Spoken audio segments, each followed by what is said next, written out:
Bueno, buenos días, bienvenidas, bienvenidos a la última sesión.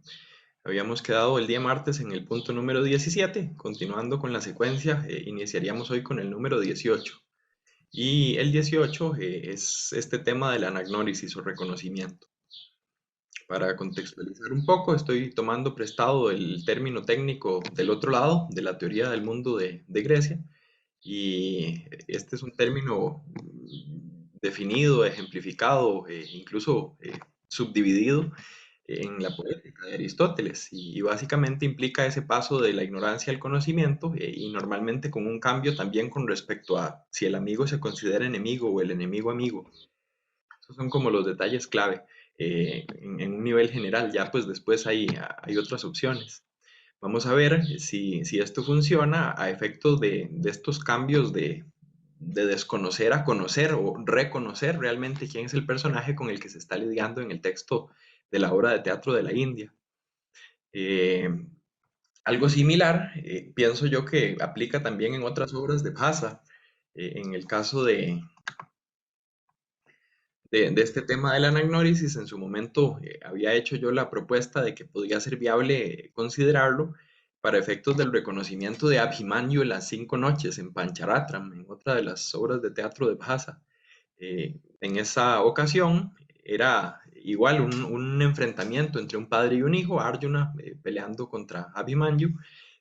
Abhimanyu en realidad no, ¿verdad? No aparece en el Mahabharata en ese momento de la historia, pero el dramaturgo decide ponerlo ahí y enfatizar con eso la relación padre-hijo. Eh, en realidad con quien se pelea Abhimanyu ahí es con Bhima, y por eso es que pienso que va a haber parecidos con estos otros textos y estos otros pasajes que tengo para hoy. Para resumir entonces, el precedente ese es, tenemos otra obra de teatro de Bhasa, en la cual hay un enfrentamiento padre-hijo que termina con un reconocimiento del padre por parte del hijo, y los protagonistas o los personajes importantes en esta otra obra de teatro eran el joven Abhimanyu, su padre Arjuna y su tío Bhima. Vamos a ver cómo esas cosas se pueden poner en relación con respecto a los pasajes de hoy. Hoy me voy a una sección del Mahabharata bastante lejana. Por lo general, las otras referencias que había estado buscando y proponiendo estaban como más cerca de ese libro primero. Mm, la historia de Hidimba, la historia de Vaca, la lucha contra los Gandharvas, una serie de elementos que estaban ahí más próximos en la narrativa. Pienso que habría que ver si la propuesta funciona o no, pero un modelo viable para estos encuentros de padre e hijo, que tienen que ver también con un reconocimiento de quién es el padre, que implican a Arjuna y a alguno de sus hijos, podrían remontarse más bien a este episodio del libro número 14 del Mahabharata, capítulo 78, versos 11 y 12. En realidad son varios capítulos ahí consecutivos, y la temática, lo que se está desarrollando en este libro 14 es el Ashvamedha, el sacrificio este del caballo, en el cual, habiendo triunfado en la guerra, se libera a nombre de Yudhishthira, y se supone, si tienen el conocimiento de la ceremonia, por lo menos en términos generales, que el caballo anda libremente, que van como los príncipes detrás, protegiendo, ¿verdad? En caso de que encuentre algún obstáculo o alguien quiera hacerle frente, y por todos los lugares por donde recorre el caballo, esos van a ser los territorios del rey a lo largo de todo un año. En este caso es Arjuna quien va acompañando al caballo y llega a una región donde el que está encargado es Bahubrahana. Este, perdón, Babrubahana. Este Babrubahana es hijo de Arjuna con Chitrangada. Entonces, se van a encontrar ellos dos, y va a tener ahí un papel también relevante para el encuentro, otra de las esposas de Arjuna, que es Ulupi. De hecho, la unión de Arjuna con Ulupi y con Chitrangada se narran en el Mahabharata como de forma conjunta. Hay como un paralelismo ahí entre esos dos. Tiene que ver con el momento este de la historia en el que Arjuna está exiliado. eh, bueno, como un subexilio, ¿verdad? Dentro del exilio grande de los Pándavas, son los años estos que él pasa solo, visita el cielo de Indra, etcétera. Entonces, esos son como nuestros personajes aquí en esta historia que estamos revisando. Disculpen, creo que es que me pareció un mensaje de que alguien se había unido. Muy bien, volviendo aquí al análisis, vamos a ver, tenemos ulubim, mam nibodha tvam, mataram panagatam majam. Entonces, entiende tú ese, esa raíz bud en forma de imperativo, que yo soy ulupi. Básicamente, esto es cerca del inicio de ese enfrentamiento, cuando aquí más bien el reconocimiento se da de primera entrada. Padre e hijo se reconocen al inicio. Eh, Babruvajana se da cuenta de que quien viene acompañando al caballo es Arjuna, no quiere pelear con su padre, y entonces su madre, entre comillas, Ulupi, recordemos, Ulupi no es su madre, es otra de las esposas de su padre, su madre es propiamente Chitrangada, pero aquí está como que asumiendo esa función Ulupi y le está transmitiendo este mensaje también como parte de esta misma idea de reconocer quién es quién. La presentación o el reconocimiento no es en función del padre, sino en función de la madre o de esa figura que asume la función de la madre. Es mi lectura. Sigo. Dice que es hija, es Atmaya, ¿verdad? Cuyo ser es nacido de una de estos personajes de la mitología, divinidades menores, Pannaga. Podríamos traducir serpiente, pienso que Naga, como hemos dejado otras veces Rakshasa, le permite un poco más como esa imagen, no son serpientes, sino que son como parte serpiente y parte humanos. Son de esos personajes clave en el Mahabharata, prácticamente desde el mismo entorno narrativo, desde donde se está contando la historia. Recuerden que tiene que ver con un sacrificio de serpientes y la participación de las serpientes también es constante en los subrelatos, en la historia principal, etc. Entonces, esta Ulupi es hija de un naga, una de las esposas de Arjuna, y se presenta como la madre de Babruvajana a pesar de que no lo sea.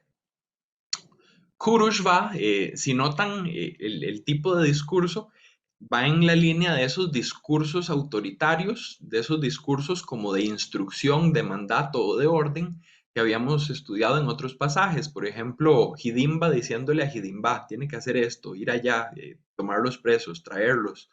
Iba también en la línea de los mandatos, las órdenes o las instrucciones que le daba más bien Hidimba a Gatotkacha en la obra de teatro de El drama del mediano que vimos la vez pasada.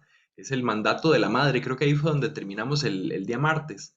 Ese Matur Ajñaya, que es lo que motivaba a este ogro hijo para ir a traer la carne humana. Entonces tenemos ahí un par de imperativos, entiende, ¿verdad? Pon atención, haz o ejecuta. Y esto que estoy diciendo, vachana, es el discurso, la palabra, lo que estoy diciendo, pero insisto, en estos contextos es más como una orden, algo a lo que hay que hacerle caso. Putra, no sé si notan aquí también la terminología familiar, tenemos el mataram en el primer hemistiquio, este putra en el segundo, se está intentando establecer entre estos dos esa relación de madre-hijo, que tampoco es tan extraño. Si pensamos que Kunti, por ejemplo, se presenta, e incluso ellos mismos la aceptan como madre de los Pándavas, a pesar de que en teoría solo es la madre de los tres mayores, no es raro, ¿verdad? Ese fenómeno de que la esposa de o otra de las esposas del padre cumpla la función de madre para el resto de los hijos, independientemente de cuál sea la madre biológica, por así decirlo. Si entiendes esto, si aceptas esta relación, si haces caso a esto que estoy diciendo, a este discurso que tiene finalidad instructiva, el resultado es este, dharmaste bhavita paraha. El dharma, en este caso traduzco deber, eh, sería como obediencia con respecto a lo que hay que hacer o la virtud, la buena cualidad del personaje en función de lo esperado en este contexto, algo así, ¿verdad? Sería Dharma aquí. Para ti, llegará a ser Bhavita, esos tampoco son tan comunes y cuando encuentran, pues uno les saca algún provecho desde el punto de vista de la gramática. Es el futuro perifrástico, que en el caso de la tercera persona omitía el verbo auxiliar, ¿verdad? No viene el verbo ser, no es bhavita asti, sino que nada más es como si fuera un nominativo de los temas en r, ¿verdad? Bhavita paraja, supremo, el superior, el más alto. Hemos visto también como varias formas de calificar ese dharma en distintos momentos. Y creo que esta en concreto ya nos había aparecido antes también. Siguiente. Yudhyashva enam, no separé ahí el sandhi, pero llega hasta Yudhyashva enam kuru shreshtham Dhananjayam Arimdama. Ahí veo, con solo revisar lo que ya me volvió a traicionar el corrector y me lo puso en inglés, es el mejor de los Kurus. Eh, este es el calificativo que se le está dando a Dhananjaya. Eh, Tanam Botín Jaya de G Jayati, el que conquista, de esos compuestos curiosos, ese es un Tatpurusha, pero que mantienen la desinencia de caso, ¿verdad? Eso debería haber sido como Dhana Jaya, pero es Tanam Jaya. Hay algunos que lo hacen y yo creo que este tal vez es como de los más famosos. Es Arjuna, ¿verdad? Ese es Dhananjaya, el conquistador del botín, es Arjuna. Arjuna es Kuru Shrestam, es el mejor de los Kurus. Entonces, con respecto a ese Arjuna, a ese mejor de los Kurus, hay que ir a pelear. Yudhya Sva.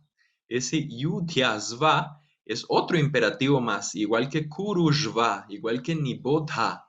Ven, cada medio verso, cada verbo en imperativo, son órdenes, son instrucciones, es un vachana. Entiende esto, ejecuta esto, pelea con este. Sí, primero hay que aceptar que la que me está dando la instrucción es una figura de autoridad, por eso ese asunto de que soy tu madre. Segundo, como casi que como verbo performativo, hay que decir que haga esto que estoy diciendo. Y tercero, ya la instrucción propiamente, lo que lo está mandando es a pelear. Eh, Babru Bahana piensa que la mejor forma de honrar a su padre es respetando, sabiendo que le va a ganar, que no hay nada que él pueda hacer contra Arjuna y entonces dejando lo que pase. Pero el protocolo, ¿verdad? El código de conducta, el dharma apropiado con respecto al Ashvamedha es pelear, precisamente para que los que acompañan al caballo puedan demostrar su Vikrama, su poder, su fuerza, su heroísmo y puedan también sustentar el reclamo del rey en función del territorio que está reclamando con el caballo. Entonces lo manda a pelear y lo llama a él también, ese último que viene ahí es el vocativo, Arindama, eh, nuevamente con estos compuestos, otro Tat Purusha también con la desinencia de caso. Ari es el enemigo y Dama es el que domeña o domina, para usar la misma raíz indoeuropea, el que somete o vence a sus enemigos. Entonces, ¿verdad? Algo del padre ha de haber en el hijo. En pasajes que habíamos analizado en semanas recientes, contrastábamos, por ejemplo, cómo en la obra de teatro se va construyendo de forma paralela el personaje del padre y el personaje del hijo. Pienso que algo parecido hay aquí. Si tenemos un Dhananjaya que es Kurushreshtam, también tenemos un Bhapruvahana que es Arimdama. Entonces, ambos tienen sus buenas cualidades, se presta como para hacer una buena batalla y lo será. El último hemistiquio lo que trae es Evam Ishaha hi te prito bhavishyati na samshayaha. Entonces, pues así él quedará encantado contigo. Eh, Bonito contraste también a efectos de gramática y de detalles. A veces simplemente responden a la métrica, pero en el fondo no dejan de llamarle a uno la atención. Cuando uno se fija, ¿verdad? En el texto puede hacer como énfasis a estos aspectos gramaticales o más bien a esos otros literarios. En el fondo, un buen análisis literario debería partir también de un buen análisis gramatical o lingüístico. Este bhavishyati es el futuro simple frente a bhavita, que es el futuro perifrástico. Y aquí aparecen ambos, ¿verdad? En este par de versos muy seguidos. La palabra que traduzco como encantado es ese pritaha. Eh, la idea es que esto será grato, ¿verdad? Que este comportamiento no solo es acorde al Dharma, sino que es acorde también a la expectativa del padre. Claro, el padre es un padre apegado al Dharma. Entonces, habrá, habrá también relación entre una cosa y la otra. Na samshayaha, no cabe duda. En esto la duda no hay, ¿verdad? No existe. Es algo cierto.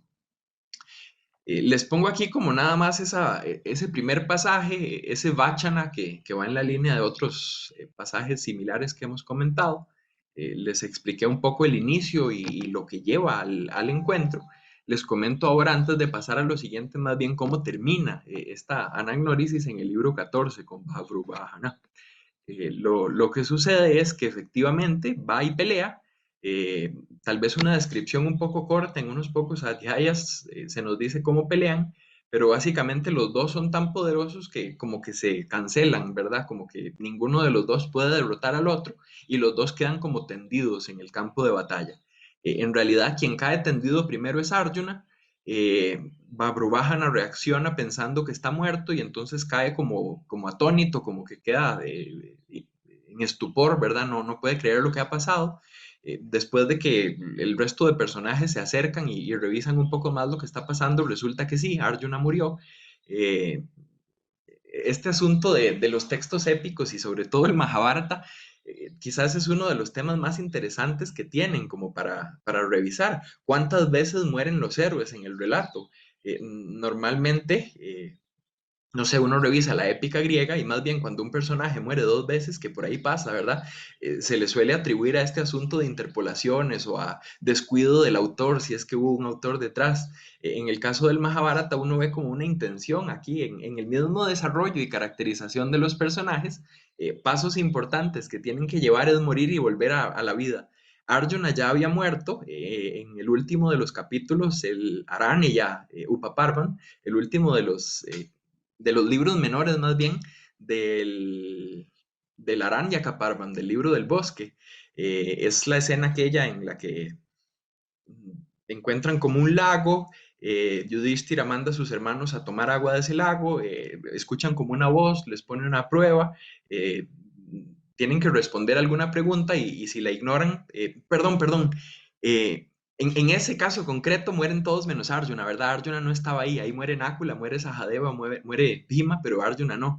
Pero Arjuna sí muere aquí, en esta escena, y es vuelto a la vida y en donde sí muere otra vez es más bien ya hacia el final del Mahabharata. Disculpen, hay un lapsus tuve momentáneamente, en esa primera no, pero en el final, cuando ya van caminando en la marcha esta, en el último de los libros, que cada uno tiene como la cosa en la que ha fallado, el punto débil desde su comportamiento y su dharma, ahí vuelve a morir. Entonces, no es raro que un personaje muera más de una vez, no le pasa solo a Arjuna. Eso sí, para eso sí me podría servir ese otro ejemplo que traigo ahora a colación del último libro menor del Aranyakaparvan. Eh, hay una intencionalidad en esa muerte y vuelta a la vida. Quien logra volver a la vida a Arjuna aquí es Ulupi. Entonces, precisamente por eso es importante que este fuera el personaje que se presentara en la función materna. Y de alguna forma, y con esto cierro y paso a lo siguiente, la madre o el personaje femenino que asume el rol de madre en este encuentro de Arjuna y Bhabrubahana es la que termina uniéndolos a los dos. Es una anagnórisis al inicio, pero un final con reunión de padre e hijo, padre traído de vuelta a la vida después del enfrentamiento, como una especie de final feliz en el relato. Y todos esos elementos que retomo en este cierre son elementos que vamos a encontrar en este enfrentamiento de padre e hijo y en esta anagnórisis de la obra de teatro. Paso a la siguiente. Bueno, imagen, no sé qué tanto se note, a veces cuando vienen así recargadas de elementos es difícil, pero esta lo que representa es precisamente este duelo, este enfrentamiento entre Arjuna y Babrubahana en el libro 14 que les acabo de comentar. Si notan por ahí hay personajes peleando, se notan también los caballos, recuerden que estamos en el contexto del sacrificio del caballo, pero no me da a mí la capacidad, digamos, mi bagaje y mi formación, ni mi vista tampoco, como para poder sacarle mucho más análisis a esto. Hay varios detalles ahí pequeños.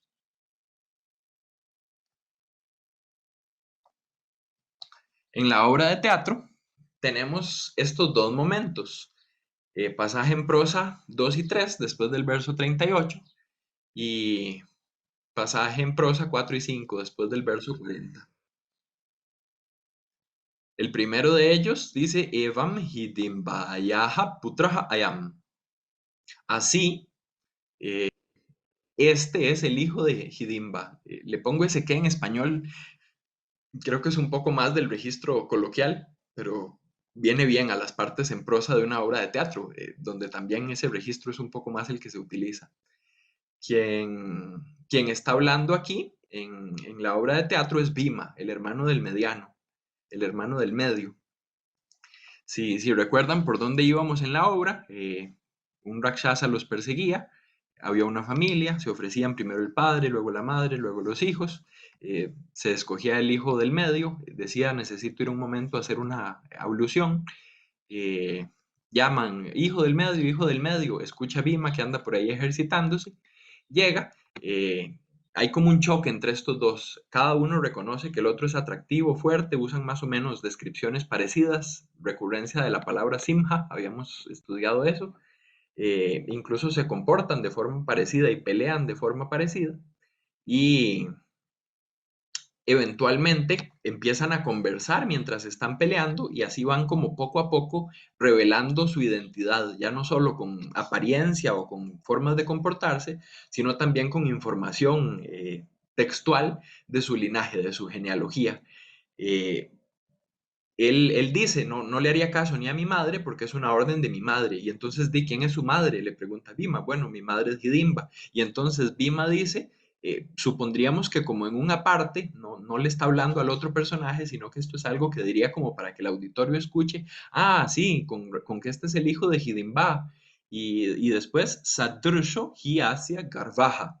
En efecto, el orgullo, esa es mi traducción para la palabra garva, es pertinente en él, es algo que es sadrsha. Si recuerdan, y si no lo retomo, Richard Solomon en su análisis de esta obra y en su propuesta de que toda se construye en función de cómo se relaciona Bhima con Gatotkacha, dice los dos mecanismos que utiliza Bhasa o el autor que sea, ¿verdad? Para establecer esa relación son paralelismos a nivel de verso y son repeticiones de esta palabra satrsha que aparece varias veces y aparece justamente aquí en uno de los pasajes que elijo para hacer la comparación.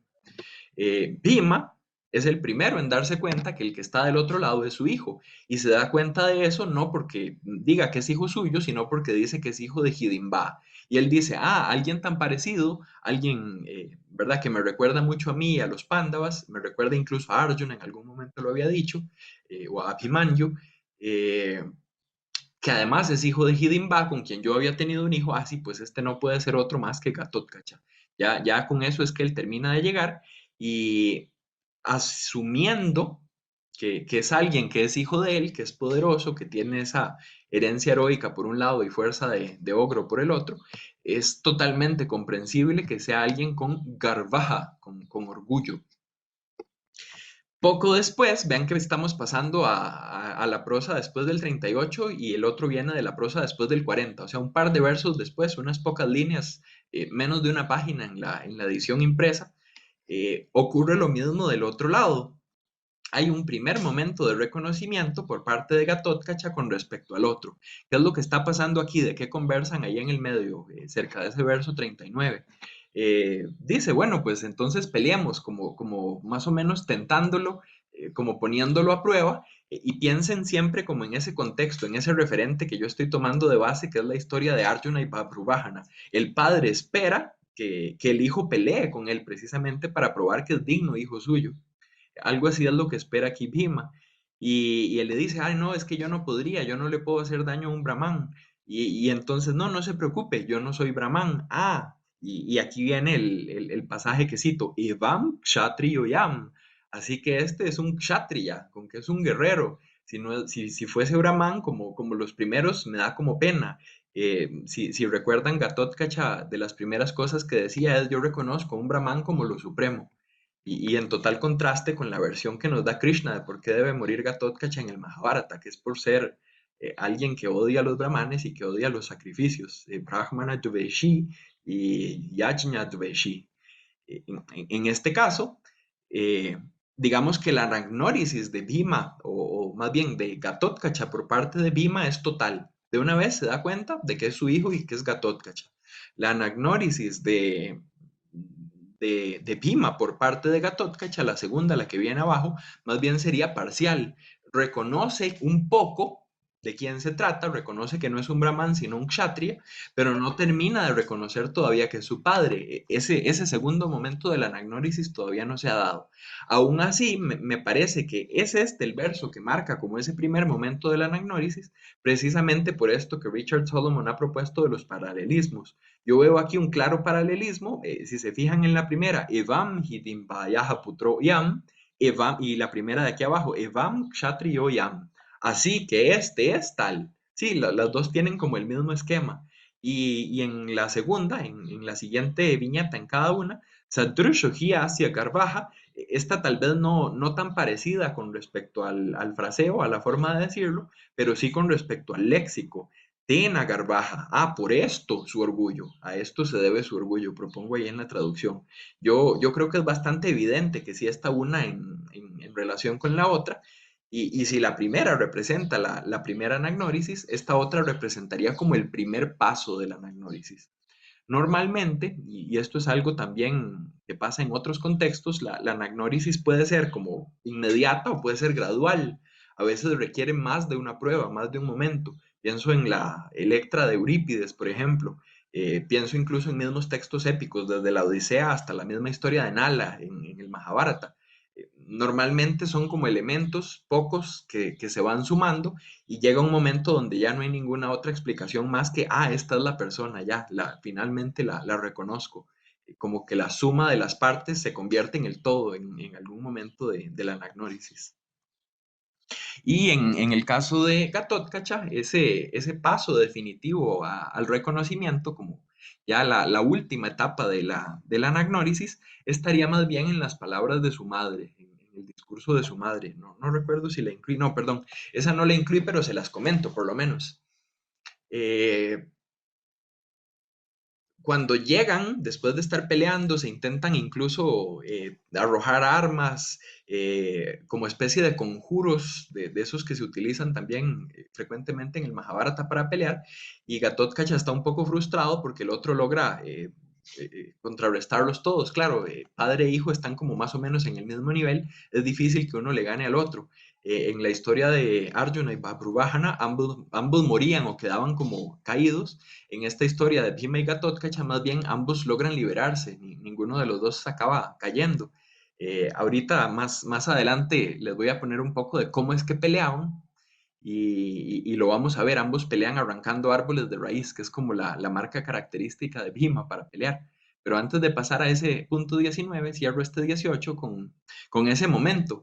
Finalmente, Gatotkacha, en medio de la pelea, logra que se movilicen hacia donde está Hidimba. Claro, ya Bhima a este punto sabe que es su hijo y como que le sigue la corriente, lo va acompañando. Llegan hasta donde Hidimba. Gatotkacha, muy orgulloso, madre, conseguí cumplir la tarea, logré traerle la presa, la comida que me había pedido. Hidimba, con solo verlo, dice, pero niño, ¿verdad? Gatotkacha, ¿qué es lo que ha hecho? ¿Cómo se le ocurre? No sabe quién es este, ¿no? ¿Quién es? ¿Por qué? Y entonces le dice que es su padre y Gatotkacha pide una prueba. Sí, ese es como el pasaje clave de ese final de la anagnórisis. Yo necesito evidencia, yo necesito una prueba. Y Hidimba le dice, ¿qué más evidencia o qué más prueba que esta? Y lo que hace ahí es decirle, oh mi señor Bhima, saludarlo con una forma de estas de cortesía apropiada al saludo que haría una esposa de un esposo, reconocerlo como su señor. Y en ese momento en el que Gatotkacha nota que su madre le está hablando de esta forma a Bhima, acepta que Bhima es esposo de Hidimba y en consecuencia que es padre suyo. Y se completa el reconocimiento. Es una escena de reconocimiento eh, que inicia por un enfrentamiento de padre e hijo, como en la historia de Arjuna y Babruvahana. Es una historia de reconocimiento en la cual el peso o el argumento o la prueba, como lo formula Gatotkacha, reside en la madre, es Hidimba, la que revela quién es quién, de la misma forma que era Ulupi quien estaba revelando quién es quién en la historia de Babruvahana.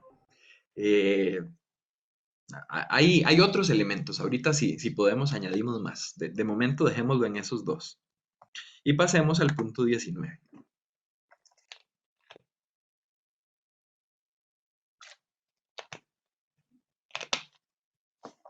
Mi referencia aquí, el antecedente investigativo que cito, es más bien el artículo de Emily West, al que ya también me he referido en otros momentos del seminario.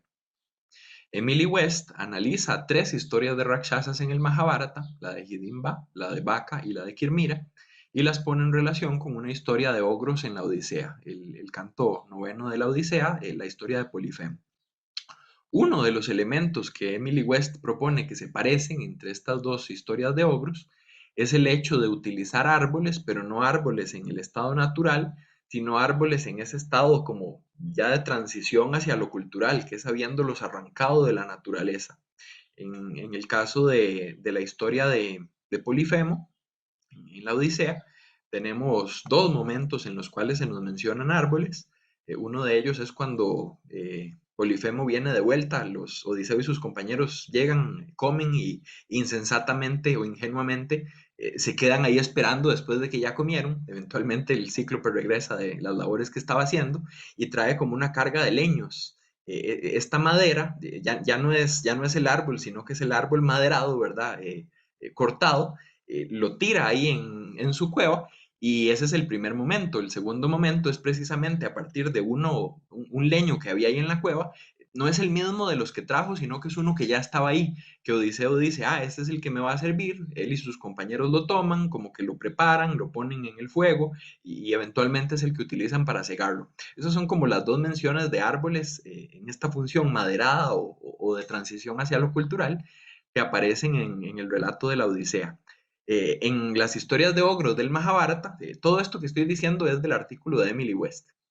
En las historias de ogros del Mahabharata, pues depende, ¿verdad? Hay varias menciones en el de Kirmira, hay varias menciones en el de Hidimba. A mí me interesa particularmente las menciones de árboles en la historia de Vaca, que me parece que es donde la relación está entre la pelea de dos ogros o de dos personajes que se asemejan a lo que sería un ogro, Hima y Vaca, se parece más a esos dos personajes también asociados con la cualidad de ogro, la condición de ogro, que son en la obra de teatro Bhima y Gatotkacha. Repito esa idea, para mí, la pelea de Bhima y Gatotkacha en la obra de teatro está inspirada en la pelea de Bhima y Baka en el Mahabharata.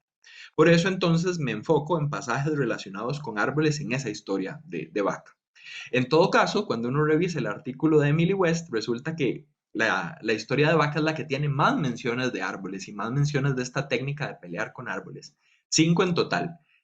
Por cuestiones de tiempo y para avanzar un poco más y lograr hacer el cierre hoy con todo lo que tenemos pendiente, no traigo los 5 pasajes, seleccioné, digamos, dos en uno. Estos versos 15 y 16 traen dos menciones interesantes y entonces pueden servir para ejemplificar un poco cómo es que todo esto está en juego en esta sección del Mahabharata. Dentro del orden cronológico en el que aparecen, serían las menciones número 2 y número 3, que vienen, como les digo, juntas. Ya había habido una antes y va a haber otras después también.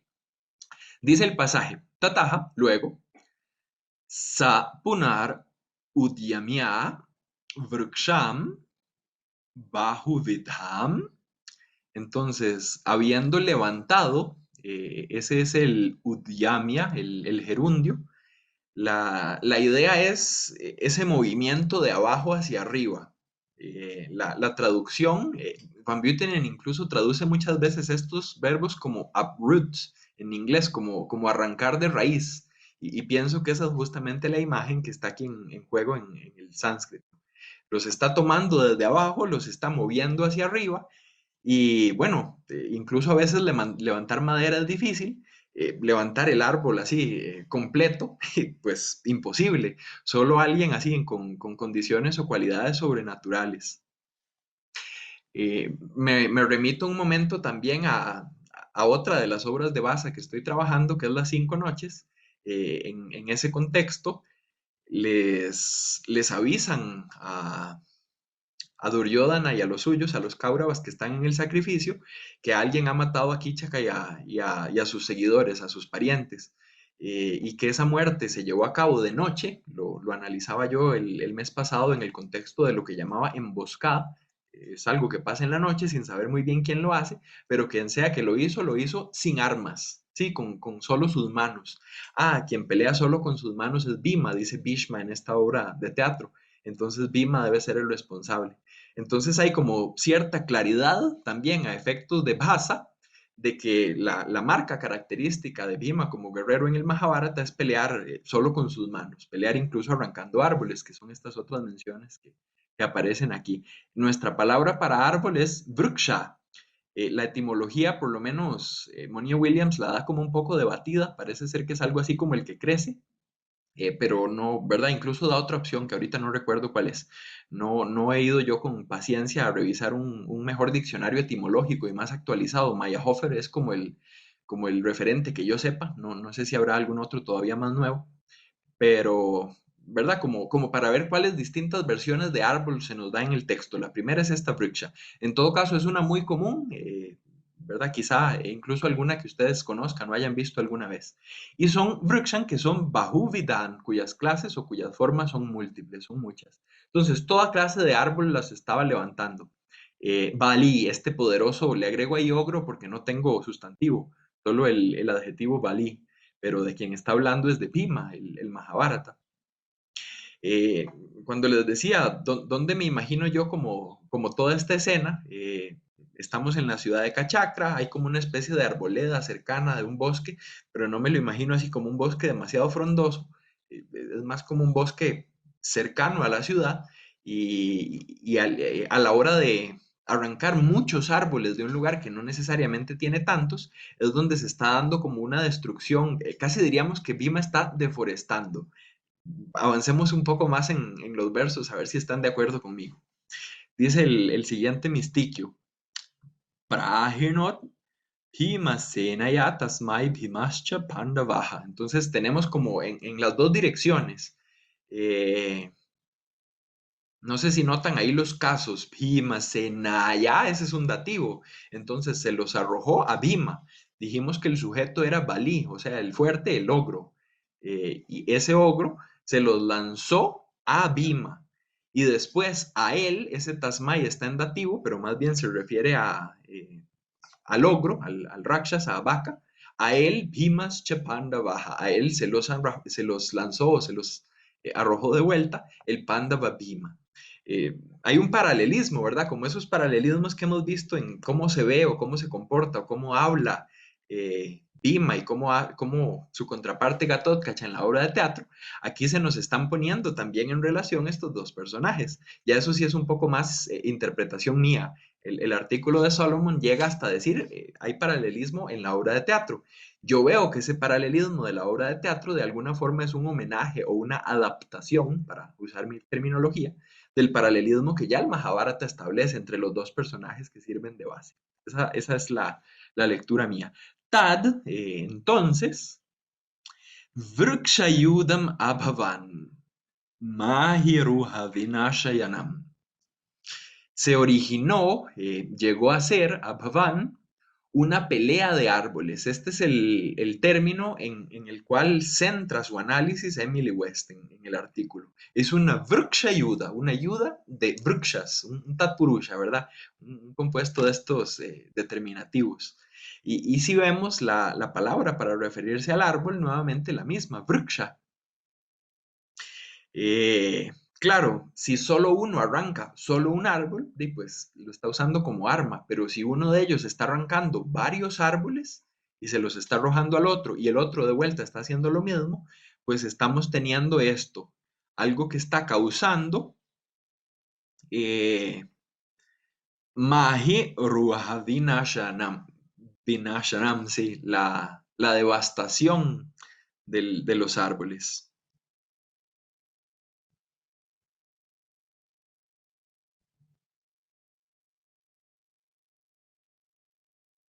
Maji Ruja, estoy pensando un momento, disculpen que me quedé ahí como procesando.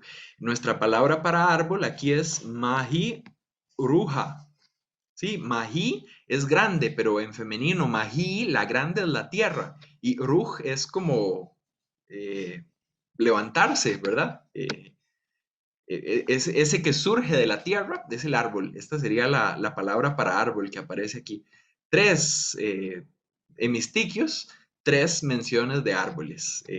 Es algo importante, algo que se está enfatizando en este pasaje. Sigue después la caracterización de esta Vrukshayuda en la última viñeta de las que proporciono aquí. Dice que es Gora Rupam, cuya rupa, cuya apariencia, cuya forma es Gora. eh, Terrible, grotesca, como que genera cierto miedo y cierta repulsión. Ese Gora tiene más o menos esas connotaciones. Maharaja, o gran rey, aquí es Vaishampayan hablándole a Janameya, ese es el vocativo que aparece.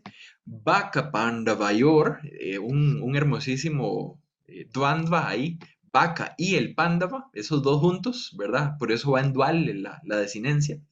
De esos dos, la enorme ¿qué? Ese Mahat va con el Vrukshayudam. Todos estos prácticamente todas las palabras que vienen después de Vrikshayudam lo que están haciendo es caracterizarla. Es una Vrikshayudam que es Mahi Ruha Vinashanam, que es Gora Rupam, que es Mahat. Y es entre estos dos, Baka Panda Vayohu. Sí, como les digo, hay otros ejemplos. No, tal vez no valdría la pena que yo me vaya en tanto detalle. Simplemente les puedo dar la referencia para que los busquen en el artículo de Emily West y vean cómo se desarrollan los demás. Este tal vez es el más llamativo. Eh, Esta es la ilustración que me encontré de esa Vriksha Yudam, de esa lucha o esa batalla de árboles. Tenemos a Vaca y tenemos a Bhima, tenemos esos elementos ahí naturales, no están peleando como con una espada, una lanza, un arco y flecha, están peleando con cuestiones de la naturaleza y eso los asemeja también, hace que se parezcan. ¿Habrá algo de eso en la obra de teatro? Mi propuesta es que sí. Estos pasajes en prosa, 3, 4, 5 y 6, después del verso 43, traen esta descripción. Katam, Katam, ¿cómo? ¿Cómo? Quien está hablando es Gatotkacha. Anurtamiti, eso, perdón, Anurtamiti, aha, eso que dices, o eso que él dice, está en tercera persona, el aha.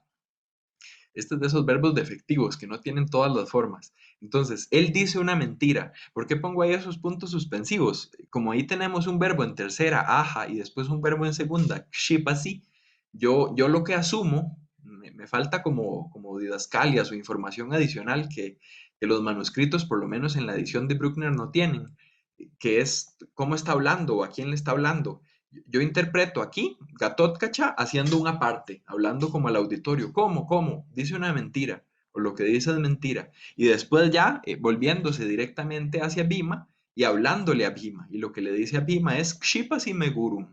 Eh, Golpeas, lastimas o en este contexto insultas a mi padre.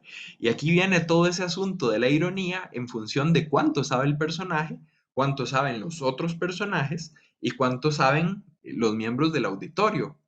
Gatotkacha no sabe que el que está al frente es su padre, solo sabe que es un kshatriya, ya se dio cuenta de eso y por eso están peleando. Bhima ya sabe que el que está ahí al frente es su hijo, entonces esta ironía cómica en este contexto debe llegarle al personaje Bhima.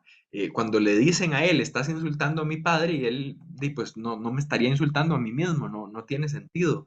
Y ahí es donde está como ese doble nivel. Y en ese mismo nivel en el que se mueve Bhima, que ya sabe que el que está al frente es su hijo, ya esa parte de la anagnórisis sucedió, es donde estamos nosotros como auditorio. Cuando Gatotkacha dice insultas a mi padre, en realidad lo que uno percibe y lo que percibe el mismo Bhima es alguien que defiende tanto como puede a su padre, que lo admira, que quiere ante cualquier tipo de ofensa, más bien pelear en favor de su padre.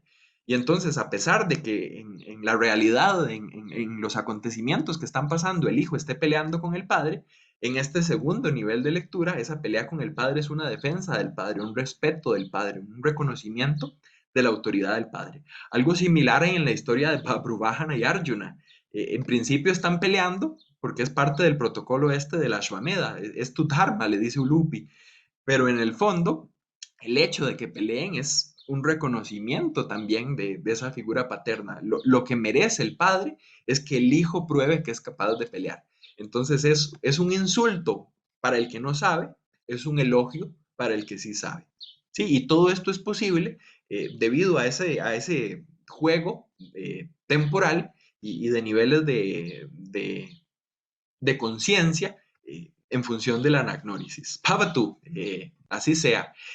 Muchas veces ese Bhavatu en las obras de teatro yo simplemente lo tomo como casi que esas muletillas que uno usa cuando se comunica o cuando habla, que alguien le dice algo y uno le dice, bueno, sí, o está bien, muy bien, de acuerdo, incluso ok. Todos esos serían Bhavatu en las obras de teatro. Sigue el texto. Imam stulam vruksham utpartya praharami. ¿Sí? Entonces, habiendo levantado,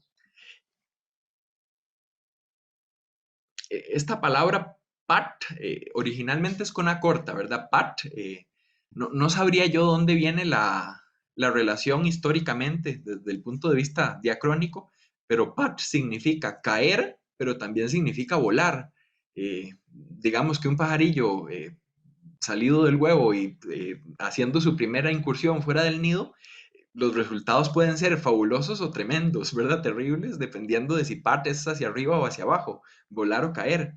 Eh, el asunto aquí es que está en causativo, entonces es hacer que monte vuelo, hacer que vaya para arriba, por eso lo traduzco como levantar. Este utpatya, hacer que el árbol se mueva hacia arriba, es para mí el equivalente de este udyamya, ¿sí? Yam hacia arriba, ud, y aquí más bien ese part, ese movimiento, igualmente ut hacia arriba. Una vez que lo haya levantado, mi siguiente paso, mi siguiente acción, dice Gatotkacha, es praharami. Esto es de pra más hr. Hr es como tomar y prahr es, ¿verdad? Movimiento hacia adelante, lanzar, arrojar. Este praharami para mí es el correlato o el equivalente de este prahirnot, de la forma verbal aquí al inicio de la segunda viñeta. Entonces, primero hay un levantar, después hay un arrojar en ambas escenas. Incluso un poco la formulación se parece con el ud, por lo menos. Se parece también con el objeto, con lo que se está levantando. Vriksha, ven que este vriksha, de las tres apariciones de árbol, de las que teníamos en el Mahabharata, dos eran vriksha y esa es la que se elige aquí, vriksha. Entonces, está pensando Gatotkacha pelear como Bhima, es como lo que naturalmente se le hace como más conveniente. Sin pensarlo mucho, se comporta exactamente igual como su padre. Eh, no sé si el refrán lo conocerán por aquí, cuando, como en inglés, like father, like son, la versión que yo conozco, no sé si será solo de Costa Rica, es de tal palo, tal astilla, ¿sí? No, o eh, la idea es que hay como un parecido de una generación a otra, y eso es lo que estamos aquí apreciando y es lo que está precisamente explotando con una función narrativa basa el autor. Katam, ven que ese Katam es el mismo del inicio, Katam Katam que aparecía en el primer pasaje en prosa, y lo siguiente, Anena api na shakyate hantum. Ujú. Con esto, incluso, este API puede ser también, puede ser acaso, en este caso creo que es más como incluso. Na shakyate no es posible. eh, el verbo este como shaknomi, ¿verdad? Yo puedo, pero en pasivo. Hantum, matarlo, no logro matarlo ni así, ni peleando con todas mis fuerzas. Claro, la mejor forma de pelear que tiene es la misma forma de pelear que el otro conoce. Entonces, por más que se esfuerce, no va a lograr matarlo. Me interesa este Hantum porque, ¿verdad? La intención precisamente es matar al enemigo. Si mi historia base, si mi referente es el relato de Bhabruvahana y Arjuna, en el cual Arjuna muere, precisamente lo que estoy intentando aquí es que Bhima muera. Me dice Siboney que el refrán también se conoce aquí. Bueno, excelente. Sí, me imagino que en español no deben ser tan distintos los refranes. Y después de esa idea, de esa mención de que no lo logra matar, Kim Nuk Halu Karishe. ¿Qué voy a hacer entonces? ¿Qué puedo hacer? ¿Qué haré? Esos puntos suspensivos, mi idea más bien es una duda ahí, es un momento. La pregunta sería como para él mismo, no está esperando que le respondan, haga esto, haga aquello, ¿verdad? Simplemente es esa pregunta con una función exclamativa más que interrogativa. En ese caso, Kalú, entonces, a partir de aquí, Kim no Karishi, ¿qué voy a hacer? ¿Qué puedo hacer? ¿Qué me queda?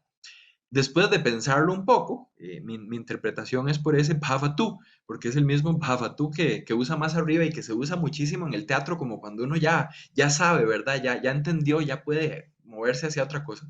Bhavatu, muy bien. Drshtam, eh, literalmente, Drshtam es visto, visto eh, con esta metáfora, le llamarían los filósofos del lenguaje como Lakoff y Johnson, de que ver es conocer o ver es entender.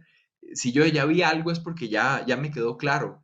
Entonces, por eso lo traduzco así como está claro, pero sería algo así como visto o entendido, como ya lo sé. Es algo así como una especie de monólogo interno que no exterioriza, no nos dice cuál es su proceso mental. En esos puntos suspensivos habría que pensar que vio algo, se le ocurrió algo, tomó alguna decisión que no nos comunicó, pero ya lo tiene como decidido. Después de decirnos que ya está claro, viene ya cuál es ese etat, o más bien qué fue lo que decidió. Etat Kirikutam, creo que estas también las habíamos visto ya. Las muchas formas de decir montaña, Shaila, Parvata, no sé cuál otra nos había salido.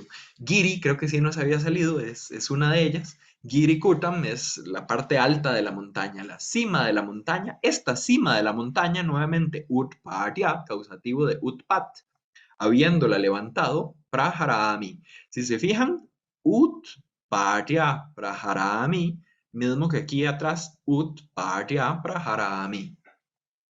Si con los árboles no, entonces con las montañas. Y empieza ya a moverse, a arrancar cimas de montañas. No es tan raro, ¿verdad? En la épica, pienso, por ejemplo, en el Ramayana, ¿verdad? Creo que es Hanuman en el que en algún momento se trae cuando va por la hierba, como no sabe cuál es, se trae la montaña entera por si acaso.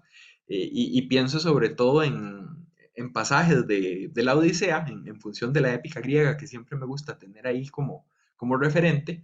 eh, Justo en el cierre del episodio de Polifemo, lo que hay después de ese juego con los árboles maderados o con los árboles ya no en lo natural, sino arrancados, es una acción ahí de arrojar piedras. Cuando Odiseo en algún momento le dice a Polifemo, no, yo no soy nadie, yo soy Odiseo, el hijo de Laertes, el de Ítaca. O sea, solo le faltó darle la dirección exacta de la casa, de verdad, toda la información le dio para que el otro se pudiera vengar. De ahí es de donde viene el asunto de la cólera de Poseidón en ese otro relato. Y lo que hay al final es Poseidón arrancando igual piedras de las partes de las montañas, arrojándolas al agua, casi atinándole a la nave.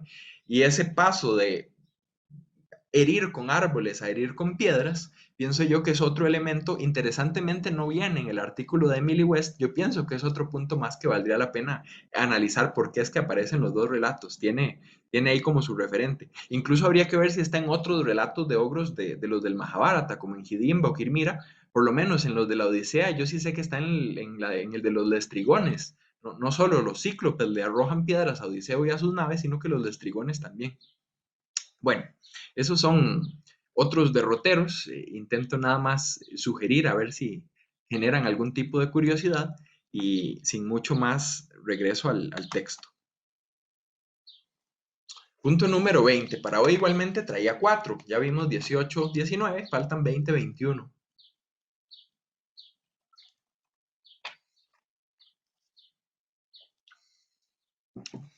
A lo que yo llamo ausencia es en concreto la ausencia de la figura materna en el inicio del relato.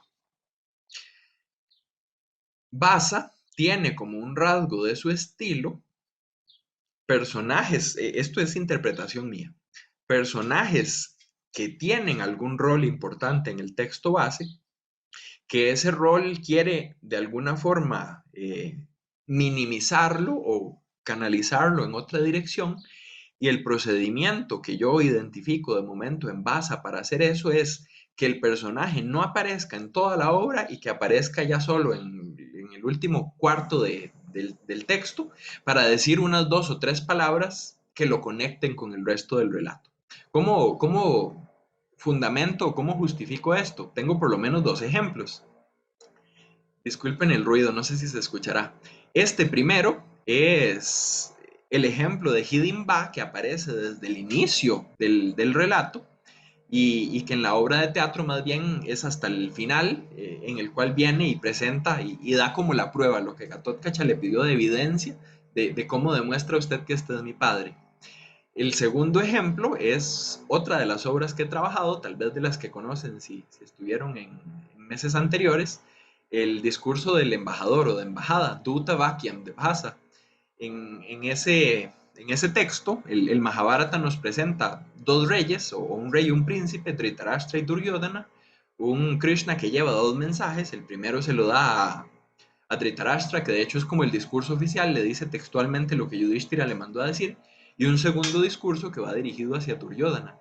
La obra de teatro elimina a ese Duryodhana, lo deja como personaje ausente, no lo presenta en todo el texto, y lo introduce únicamente hacia el final, como para hacer alguna especie de énfasis con respecto a la contribución, al aporte que podría estar haciendo en función de reconocer a Krishna como divinidad. Quitar a un personaje de toda la obra, poner a un personaje al final de la obra, lo que hace es enfatizar la ausencia. Identifico yo eso como un procedimiento de adaptación en Bhasa. Vamos a ver los pasajes. El primero, en el Mahabharata, es el siguiente. Dice, Yate Priyam, lo que grato para ti, Tat Karishye, lo que tú quieras, eso haré. Quien está hablando aquí es Hidimba. Si recordamos la historia de Hidimba, hermano y hermana, huele el carne humana, manda a la hermana que los traiga, la hermana se enamora de Bhima, le habla y creo que esta pregunta me la había hecho Marjorie, si no me equivoco. En la película de Peter Brook le da como las instrucciones de cómo pelear, de cómo matar. En el Mahabharata no, cuando regresé a revisar otra vez ese inicio, lo que encuentro es como que ella se ofrece a ayudarle, se ofrece a que escapen, ¿verdad? Para que no tenga que pelear con el ogro, pero en ningún momento le da instrucciones de cómo pelear con el ogro. Ese sería un cambio en la película. Como un paréntesis nada más porque lo recordé ahorita. Volviendo aquí a la cita, este es el inicio cuando Hidimbal está hablando a Bhima y básicamente lo primero que hace es ponerse a su disposición, ponerse a sus órdenes. Recuerden, ella lo vio, se enamoró, se quiere casar, llega y le habla y lo primero que le dice es Yat te priyam tat karishi. Lo que tú quieras, eso haré. Sarvanetam prabodhaya. A todos estos despiértalos. Todos estos son Kunti y sus hermanos, los Pándavas. Recuerden que ellos están dormidos, él estaba despierto porque andaba buscando agua. Cuando regresa de buscar agua, ahí es donde lo ve Hidimba. Después de esto, Mokshaishyami.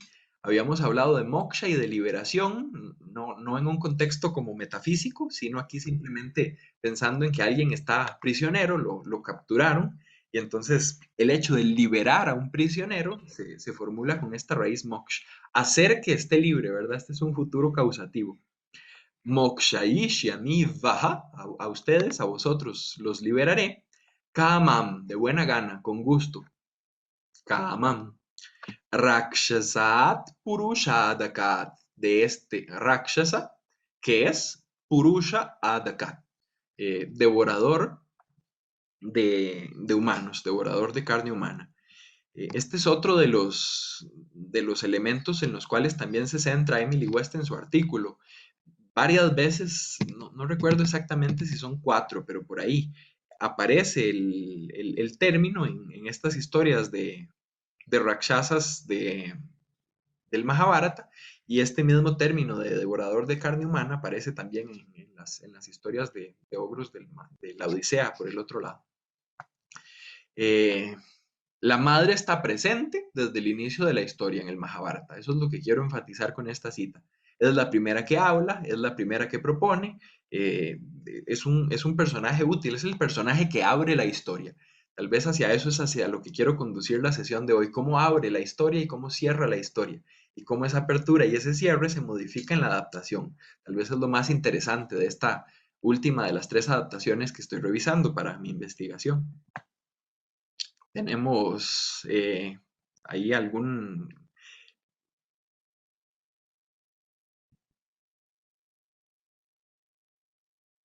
ermita, ¿verdad? A propósito de esta siguiente cita, creo que esta es la ermita famosa asociada a Gandhi. La puse simplemente pensando en ir poniéndole algún complemento aquí de imágenes a los textos y creo que fue este el que me la motivó. Tal vez habría tenido más sentido ponerla después del pasaje. Pero veamos el pasaje. En la obra de teatro, verso 50, ya vamos casi hacia el final de la obra. Por lo general, todas estas obras basadas en el Mahabharata, todas menos una, son obras de un acto de más o menos unos 60 versos, más los pasajes en prosa. La única que sí es extensa en tres actos y con bastantes más versos es Las cinco noches. En este verso 50, quien está hablando aquí es el Brahman. Y lo que está diciendo es Anugrahat, eh, a causa de la ayuda que me ha dado usted. Ese usted es el Bhavataha, que viene ahí un poco después, tu Bhavataha. Entonces, desde la ayuda de usted o por su ayuda, eh, está reconociendo el Brahman que el elemento clave en esta adaptación ha sido la intervención de Bhima. La ayuda externa, ese elemento de afuera que viene a direccionar la trama en un final feliz o a resolver el problema inicial, en el caso de la historia del Mahabharata, era la madre. La madre es el personaje que aparece, que plantea el problema y que ofrece algún tipo de solución y que incluso lleva algún final feliz. ¿Qué mayor final feliz que matrimonio, verdad? Que boda. Terminan uniéndose estos dos, terminan haciendo el hijo que va a ayudar después en la guerra. Aquí, en cambio, esa figura externa que ayuda es Bhima, de femenina a masculino, de semidivino a humano. Y la persona ayudada ya no es el guerrero, sino que es el Brahman, con ese nuevo énfasis y esa nueva perspectiva de la obra de teatro. Sí, todo eso interpreto yo a partir de este cierre, como la especie de síntesis que va presentando la obra de teatro en sus últimos versos y sus últimos pasajes en prosa. Por la ayuda de usted, Sarva Masi Didam Shubham. Todo esto salió bien. Ha llegado a buen término. Ha funcionado. Ha sido Shubham. Positivo, bueno, agradable, favorable. Todo acabó bien, todo resultó bien, casi que diríamos metalenguaje o crítica literaria, desde el punto de vista de la teoría de la tradición, no de la adaptación, sino de la tradición, las tradiciones literarias que cuentan con textos de canon. El Mahabharata para mí es un texto canon en la India, el Ramayana también, por eso inspira a que los autores de teatro y de lírica y de Mahakavya, ¿verdad? De una serie de otros géneros, busquen inspiración aquí y relaboren temas a partir de aquí. Y según esta teoría, las tradiciones literarias se caracterizan por tener cierta actitud crítica con respecto a las fuentes. Ojo, ser crítico no significa ser criticón o hacer crítica negativa. La crítica literaria puede ser perfectamente ser buena crítica o crítica positiva. Eh, si yo admiro pasajes literarios y los reinterpreto no en función de análisis, sino en función de nueva literatura, yo puedo estar haciendo o asumiendo también allí una labor o una función crítica. Hacer literatura con base en fuentes es, dicho de otro modo, hacer un tipo de crítica literaria. Y en este sentido yo veo aquí un metalenguaje en el cual todo acabó bien, sí, desde el punto de vista del personaje, él se salvó, pero todo acabó bien desde el punto de vista del auditorio, la obra literaria, el drama fue llevado a buen término. Yo casi que leo aquí, la comedia es finita, ¿verdad? Como en tradiciones europeas posteriores, me están indicando dónde está el final, the end, ¿verdad? En las series, en las películas. Es una marca ahí literaria. El otro medio verso dice, Ashramo durato smakam tatra vishramya kamyatam. Nuestra ermita no está lejos. Entonces, hay una invitación a moverse hacia la ermita del Brahman y su familia. Recuerden que estamos cerca de alguna ciudad donde vivía el Brahman, en medio del camino hacia otra ciudad donde vivía su tío. Por ahí también estaría la ermita o el ashram donde los pándavas se están quedando. Si es que los pándavas se están quedando en un ashram, ¿verdad? No, como que no me calza tanto con la versión de Hidimba, que estaban ahí a la intemperie en el bosque. Tampoco calza necesariamente con la historia de Vaca, en la que están en una casa ya adentro de la ciudad, y es parte de esos cambios de lugar y de tiempo que ofrece la obra de teatro. Lo que se propone aquí es descanso, y después de descansar ya que se marche. Como alguna especie ahí de recompensa, de premio, de pago por la ayuda recibida, bueno, pues déjenos darle hospitalidad, como que en esa línea es que se está moviendo el texto. Vaya, déjenos atenderlo, usted nos ayudó como ayuda a un kshatriya que es peleando y derrotando al ogro, déjenos ayudarlo como Brahman, que es dándole a Atitya, hospitalidad, y ya después marche, siga su camino, vaya con bien, Gamyata, moviéndome hacia ese último punto que comento, que es la idea de hospitalidad. Recuerdo también que es un tema de interés para el Mahabharata, un tema de interés para Bhasa. Hay un reconocimiento hospitalario de Krishna cuando llega como embajador. Hay problemas en el Mahabharata reconociendo mucho a Krishna, y esto causa la muerte de otros personajes, ¿verdad? Algunos de esos pasajes habíamos comentado. El asunto de la hospitalidad a Atitya es un tema relevante para ambas fuentes, para la narrativa y para la dramática. En el Mahabharata, el personaje que me interesa es este. Libro 1, capítulo 149, verso 4. Naham etat karishyami. Yo no haré esto. Tal vez debería haber incluido lo último, ¿verdad? Jivitarti katamchana. No, no solo es na karishyami, sino que es na katamchana karishyami. Yo de ninguna forma, ¿verdad? No hay modo posible, no hay escenario o mundo hipotético en el que yo haga etat, esto. Todavía no sabemos qué es esto. El etat se va a explicar en el segundo hemistiquio.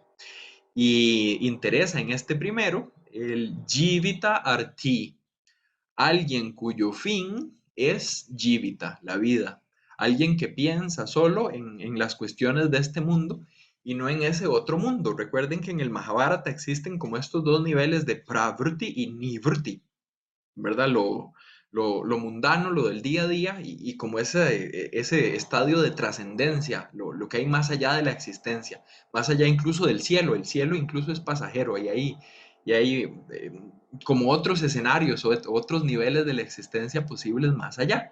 Aferrarse a la vida, ¿verdad? Siendo Brahman, teniendo como este contexto, siendo consciente de esos otros estadios de la existencia, como que no tiene gran sentido. eh, Dejar ir la vida debería ser como más fácil. Quien está hablando aquí es el Brahman de la historia de Vaca.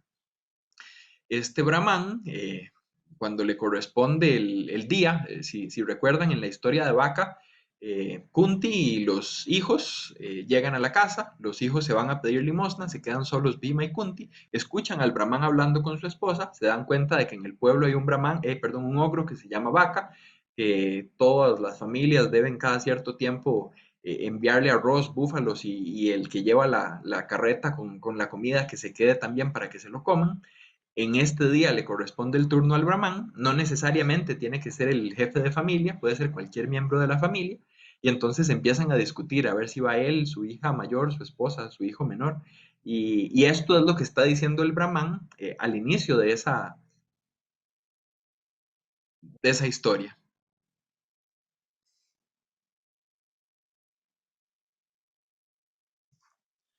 El Brahman incluso, ¿verdad? En algún momento, cuando finalmente Kunti es la que escucha la conversación, Kunti es la que propone a su hijo, Kunti es la que después le justifica su decisión a su otro hijo, ¿verdad? Manda a Bhima, le explica a Yudhishthira, es como la que toma la iniciativa y la que lleva a buen término la acción. En algún momento debate con el mismo Brahman, y este pasaje específicamente, quien lo está diciendo es el Brahman y quien lo está escuchando es Kunti, ¿sí?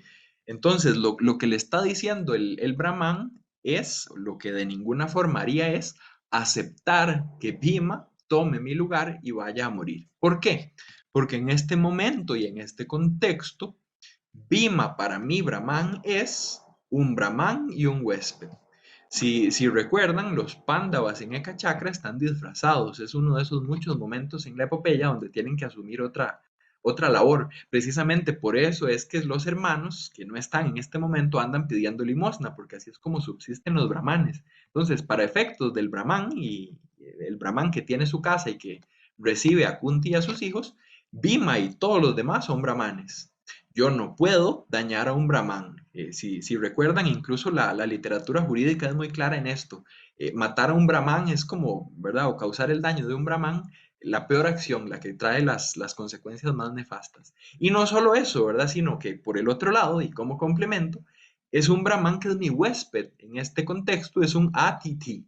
Es alguien que yo estoy recibiendo en mi casa, es alguien que debería estar protegido por este código moral de la atitya, de la hospitalidad, y ni a uno ni otro.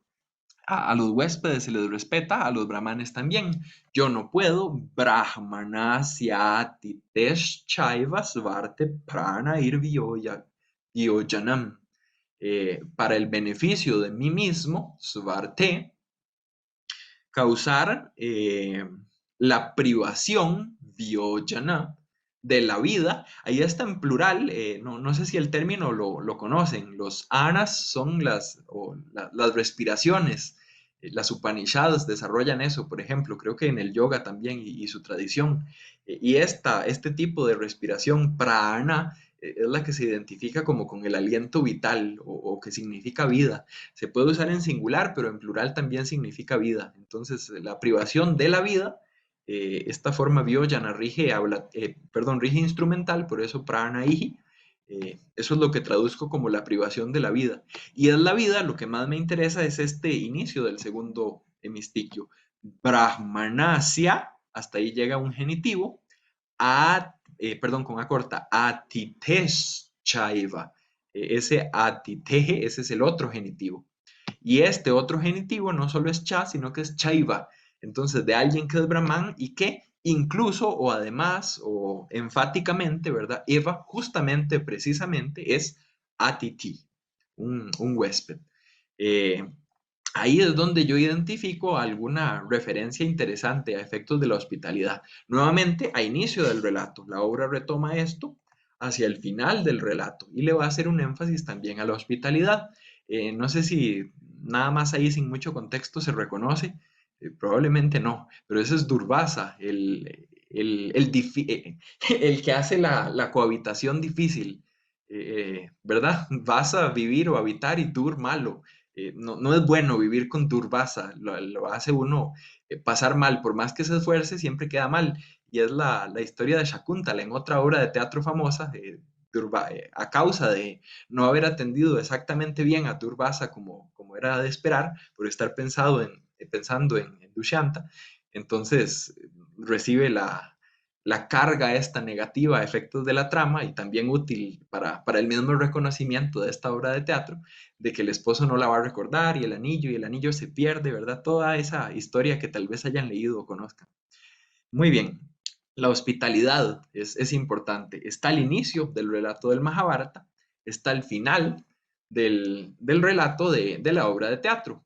Pasaje en prosa 1 después del verso 50. Vean que este es el primer pasaje en prosa después del último de los versos que comenté, este verso de la ausencia. Por su ayuda, todo esto acabó bien. Nuestra ermita no está lejos, que tras descansar allí se vaya. Después de eso, justamente, dice el Brahman, con esta donación de nuestras vidas, la hospitalidad fue hecha por ti. El Brahman no necesita descansar, no necesita ir a un ashram, no necesita más que lo que ya consiguió. ¿Qué mejor regalo le puede haber dado este desconocido en el medio del bosque que por fortuna apareció en la hora adecuada que su propia vida y la vida de los miembros de su familia? Sí, Kirtam Atityam Anena Jivita Pradhanena. Pradhana, Dhanam es como don en español, cognado ahí, indoeuropeo. La donación, traduzco, anena, esta, y es una donación jivita, de las vidas. Yo noto ahí el parecido, si recuerdan, en el pasaje anterior del Mahabharata, resaltaba el jivita arti. Entonces, la hospitalidad en relación con la vida es esta misma hospitalidad en relación con la vida. Algo al inicio de la fuente me sirve al final de la adaptación. Eh, el mejor regalo de hospitalidad que nos has dado es darnos la vida. Con esto, Krtam Atitiam, la hospitalidad está hecha. Fue hecha por ti, no hace falta nada más.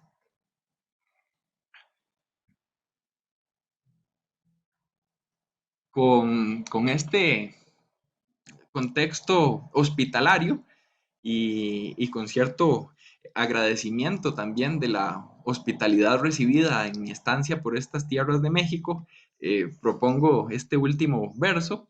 Eh, es un verso del Panchatantra y tiene que ver con cómo tierras lejanas, personas lejanas, se unen muchas veces en función del habla, del idioma.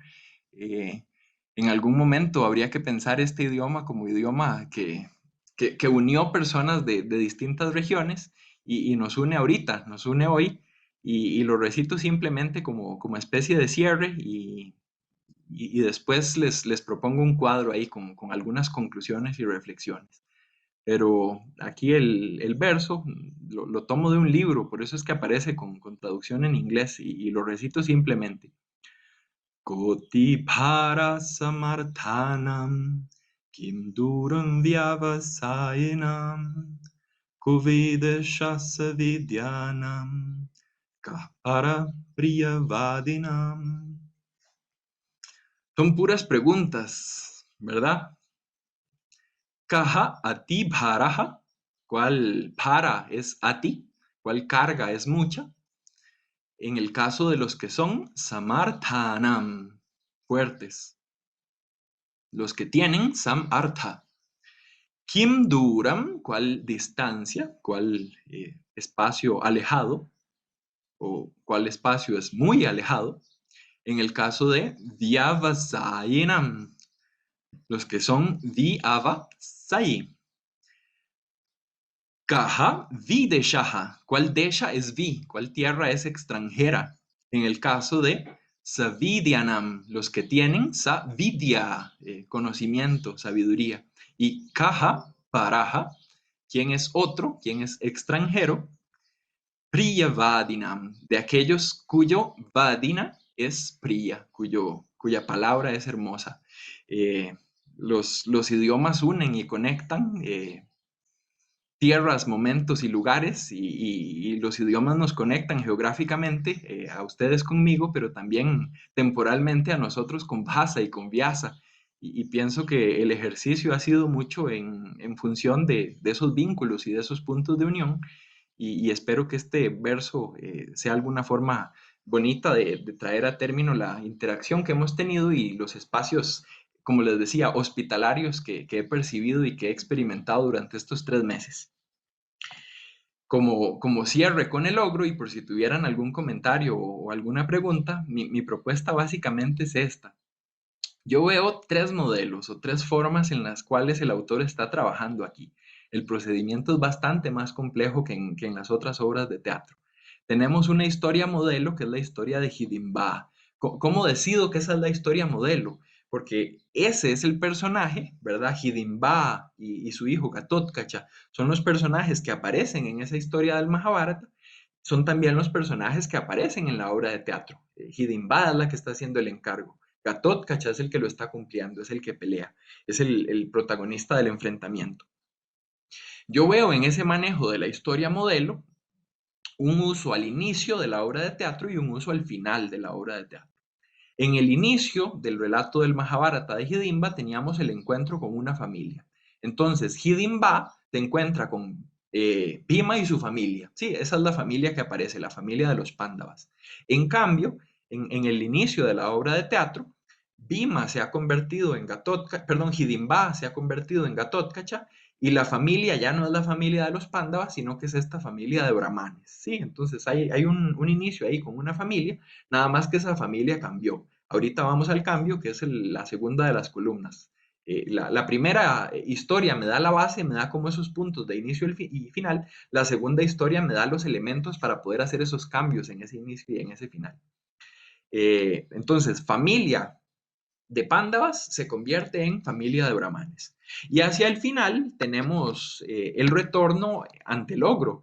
Eventualmente, después de que tienen como la discusión con Hidimba, decide Bhima ir a retarlo, y lo que hay en el cierre de la historia de Hidimba es este enfrentamiento entre Bhima y Hidimba, que lo trae a él de vuelta con la hermana, con el personaje femenino, con quien se casa y tiene un hijo. Entonces, este personaje de Hidimba se encuentra a la familia al inicio, y eventualmente el héroe Bhima regresa con ese personaje hacia el final de la historia.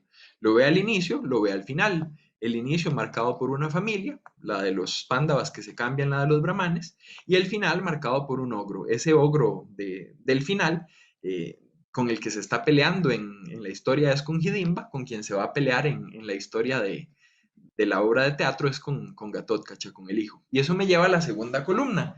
Tenemos una historia de vaca que ofrece como un primer nivel, un primer grado de complementariedad con respecto a la historia modelo. Entre estas dos, entre la modelo y el complemento principal, es que estaría en juego el procedimiento este de contaminatio, de esta segunda, de donde están tomadas la mayor cantidad de elementos que se están fusionando, perdón, con la trama principal.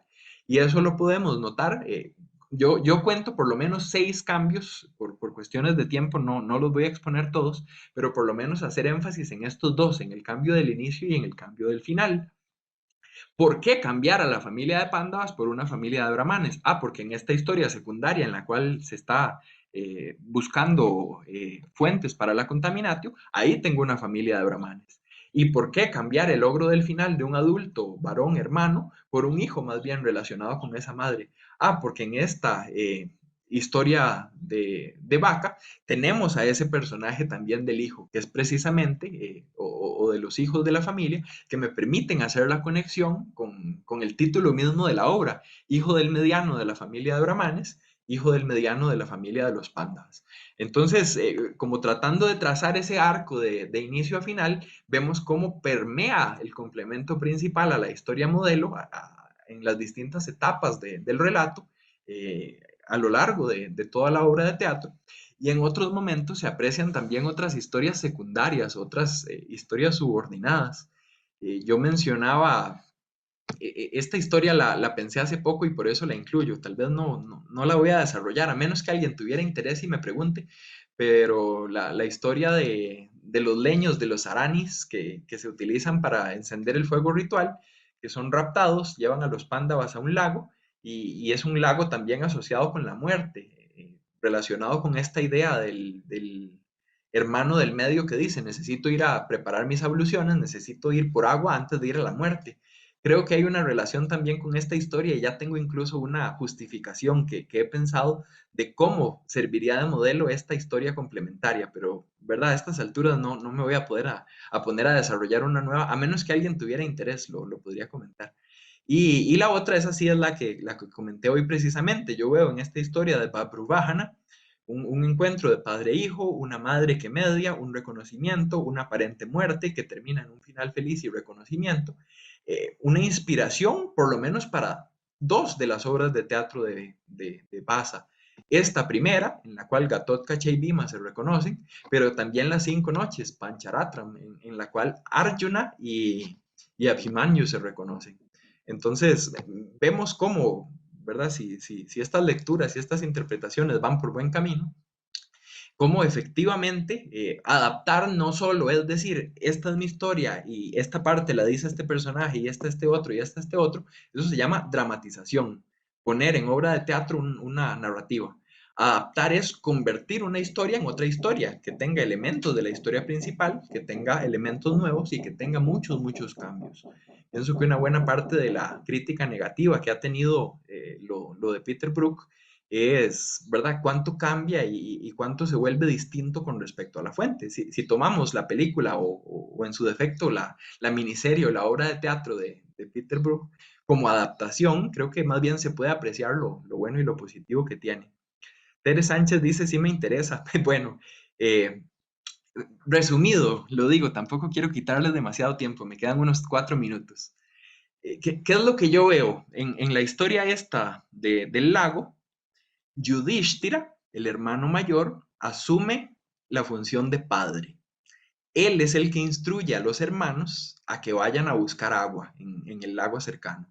El contexto es, pasa un ciervo, roba las arañas, los leños estos para encender el fuego ritual de un brahman, ellos van a intentar conseguirlos de vuelta, eso los lleva, ¿verdad?, a cansarse, a tener sed, a querer buscar agua. Yudhishthira le encarga a los hermanos que vayan a traer agua. Vamos a ver, nosotros tenemos 5 hermanos pándavas.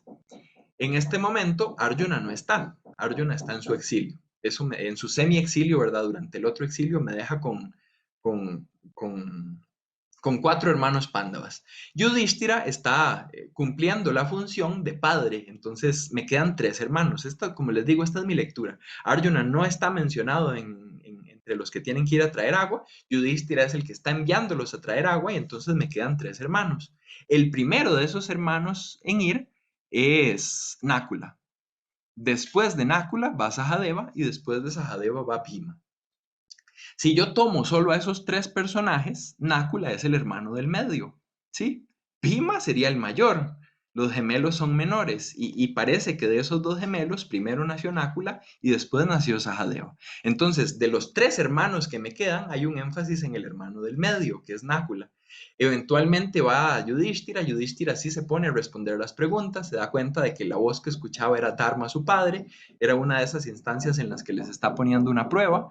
Se mencionan grullas y otras cosas como en los pasajes del agua que había mencionado antes, como les digo, este es que lo encontré hace poco y lo pensé hace poco, pero me parece incluso más viable por esa función y esa utilidad que tienen los hermanos y quienes se ofrecen. Bhima está, pero también está ese valor del hermano del medio. Sí está extraño y está interesante, no sé si será viable asumir a Nácula como hermano del medio. ¿En qué sustento o justifico mi perspectiva? 2 cosas. Cosa 1, es el primero que envían. Entonces, el que va por agua, igual que en la obra de teatro, es ese. Y una vez que Dharma le da a Yudhishthira la oportunidad de traerlos de vuelta a la vida, ¿a quién prefiere traer a la vida? No sé si a ustedes se les ocurriría, ¿verdad? ¿Qué compromiso escoger solo uno de los 3? Parecido a la obra de teatro, ¿a cuál mato? ¿Verdad? Todos los demás se salvan, pero uno tiene que morir. En el Mahabharata todos mueren, pero uno se puede salvar. Otro punto ahí en común. Y eventualmente Yudhishthira escoge a Nácula. Entonces está enfatizado al principio, está enfatizado al final. Si tomo en cuenta solo esos 3 es el del medio, estamos en un contexto de agua asociado con la muerte. Estamos un poco lejos de las historias de Rakshasas, pero no tan lejos como en la historia de Babruvahana. Pienso que por lo menos vale la pena explorarlo y dejo ahí un poco las ideas, por lo menos para que no se queden con la curiosidad total. Tal vez en algún momento lo pueda desarrollar más y con eso ya sí daría por terminada mi exposición, no sin antes reiterar mi agradecimiento a todas las personas e instancias que han hecho posible esta serie de seminarios en la Universidad de Costa Rica, en la UNAM, en la Universidad de Málaga. Un especial agradecimiento a la doctora Phillips y a todos ustedes que con paciencia y dedicación se han conectado y me han acompañado en el proceso.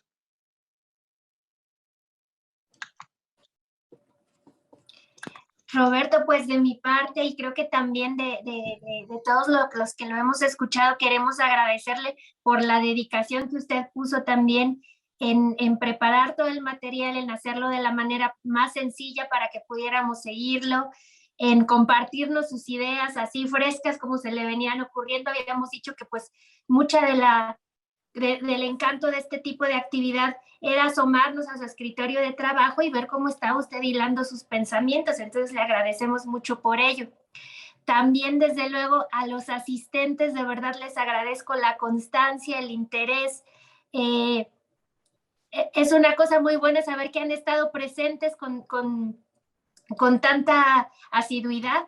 Y bueno, pues vamos a tomar en cuenta ese interés que hemos notado, pues para seguir haciendo actividades que puedan continuar con el estudio del Mahabharata, de la literatura sánscrita, de distintas maneras. Pues con mi agradecimiento para todos.